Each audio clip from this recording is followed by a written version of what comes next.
So Golan, are you telling me that the way that Judaism is practiced today around the world and for centuries is a rabbinic invention? That's exactly what I'm telling you, but I'm not the only one who's telling you. Professor Daniel Boyarin, a religious Jew, mind you, is saying that the Judaism as we know it, rabbinic Judaism, wasn't invented before the 1st century AD. Wow. Now he says also, it was invented on the backdrop or as an opposition, as a reaction to Messianic Judaism, which came first. And that's why when people tell me, Golan, go back to the roots, go back to Rabbinic Judaism, I say, no, you want me to go back to the roots? The roots are Messianic Judaism.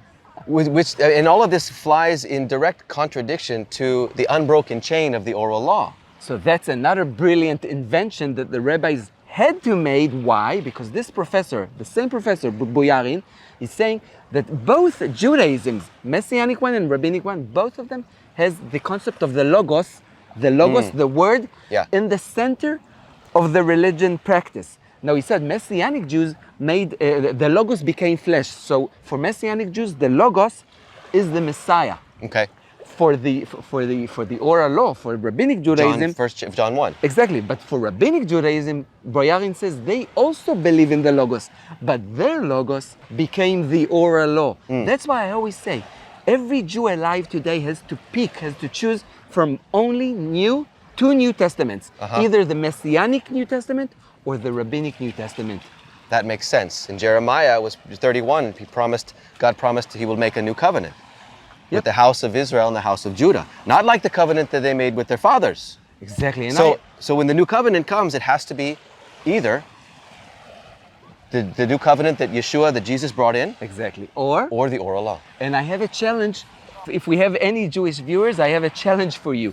Open the Old Testament, read it through until the end, and then open the New Testament and the Mishnah, the earliest writings of the rabbis, and see what is the most natural or supernatural continuum of the Old Testament? Who continues the narrative of the Old Testament? Because it has a narrative. It's not just a book of laws, the Old Testament. Yeah. It has a narrative which points to somebody or to something. Which testament, which New Testament, the Messianic one, the New Testament, or the Mishnah continues the flow of the Old Testament? Because there's a wonderful flow from Genesis, from Breshit, all the way through to the last book of the Old Testament, which is Haggai. Haggai or Malachi. Malachi. Yep. Sorry. But this is exactly what Bible scholars are saying.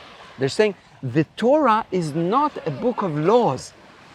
The Torah is a book of narrative which has laws in it. Right. But if it's a book of narrative, it points to something beyond the Torah itself. And that's the biggest issue with the Rabbinic Judaism. Rabbinic Judaism says the Torah is the end.